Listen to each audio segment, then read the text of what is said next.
నమస్తే welcome to తులసి 24/7 నేను మీ తారుని. తమిళనాడులో ఘోర రోడ్డు ప్రమాదం 10 మంది మృతి.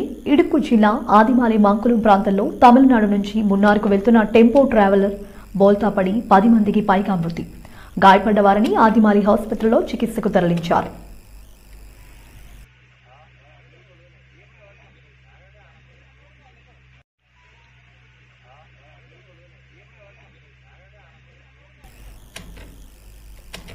పోలింగ్ రోజు ఎన్నికల వార్తలను కవర్ చేసే జర్నలిస్టులతో పాటు అత్యవసర సేవల్లో ఉన్న వారందరూ పోస్టల్ బ్యాలెట్ సౌకర్యాన్ని వినియోగించుకోవచ్చని కేంద్ర ఎన్నికల సంఘం వెల్లడించింది.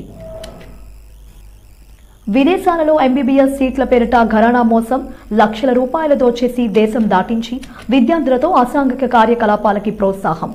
భవానీ అనే యువత తల్లిదండ్రులకు కజకిస్తాన్ దేశం నుంచి సమాచారం ఇవ్వడంతో బయటకు వచ్చిన బండారం. అక్కడ విషయాలు నచ్చక బయలుదేరి తిరిగి స్వదేశానికి రావాలంటే లక్షల డిమాండ్. బయటికి వెళ్లకుండా పాస్పోర్ట్ లాక్కుని బెదిరింపులకు పాల్పడుతున్నారని బాధపడుతున్న బాధితులు. వైసీపీ సర్పంచ్ మరియు వార్డు మెంబర్లు జనసేనలో చేరిక. అచ్యుతాపురం మండలం మల్లవరం పంచాయతీ నరేంద్రపురం గ్రామం నుంచి సర్పంచ్ రావి వెంకటరమణ, ప్రస్తుత వార్డు మెంబర్ కిల్లాడి వెంకట్రావు, వారితో పాటు సుమారు 20 మంది కార్యకర్తలు వైఎస్ఆర్ కాంగ్రెస్ పార్టీ నుంచి జనసేన తీర్థం పుచ్చుకున్నారు. జగన్నాథపురం మాజీ సర్పంచ్ కరేడ్ల సూర్యప్రకాష్, బొజ్జా లోకేష్ ఆధ్వర్యంలో జనసేన పార్టీలో చేరారు. వీరికి యలమంచిల నియోజకవర్గ ఉమ్మడి ఎమ్మెల్యే అభ్యర్థి సుందరపు విజయ్ కుమార్ కండువాలు వేసి సాధారణంగా పార్టీలోకి ఆహ్వానించారు. సర్పంచ్ రావి వెంకటరమణ మాట్లాడుతూ కన్న బాబురాజు ఓటమి తప్పదని, ఇక్కడ విజయ్ కుమార్ గెలుపు తథ్యమని తెలిపారు. ఉత్తర కోస్తాకు భారీ వర్ష సూచన. ఆంధ్ర తెలంగాణ మీదుగా కొనసాగుతున్న ఉపరితల ఆవర్తనం, పలుచోట్ల ఉరుములతో కూడిన వర్షం.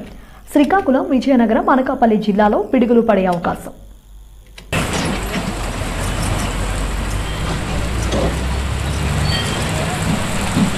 మనం చూస్తున్నాం కోనసీమ జిల్లాలో పడ్డ వడగళ్ల వానకు సంబంధించిన దృశ్యాలు. అలాగే విశాఖపట్నంలో అకాల వర్షం, శ్రీకాకుళంలో కూడా భారీ వర్షాలు మనం చూస్తున్నాం. అల్పపీడన ద్రోణి ప్రస్తుతం కొనసాగుతూ ఉన్న క్రమంలోనే ఈ వర్షాలు పడుతున్నాయి. అంబేద్కర్ కోనసీమ జిల్లాలో అయితే అకాల వర్షం కురిసింది. కొత్తపేట పరిసర ప్రాంతాల్లో వడగళ్ల వాన కురిసింది. ఇవాళ రేపు కూడా వర్షాలు పడతాయని చెప్తోంది వాతావరణ శాఖ. పిడుగులు పడే అవకాశం కూడా ఉందని హెచ్చరించింది. కోనసీమ జిల్లా, విశాఖపట్నం, శ్రీకాకుళం ఈ 3 ప్రాంతాల్లో కూడా అకాల వర్షాలు కురిశాయి. కొన్ని చోట్ల వడగళ్ల వాన కురిస్తే, కొన్ని చోట్ల ఈదురుగాలులతో కూడిన వర్షాలు కురిశాయి.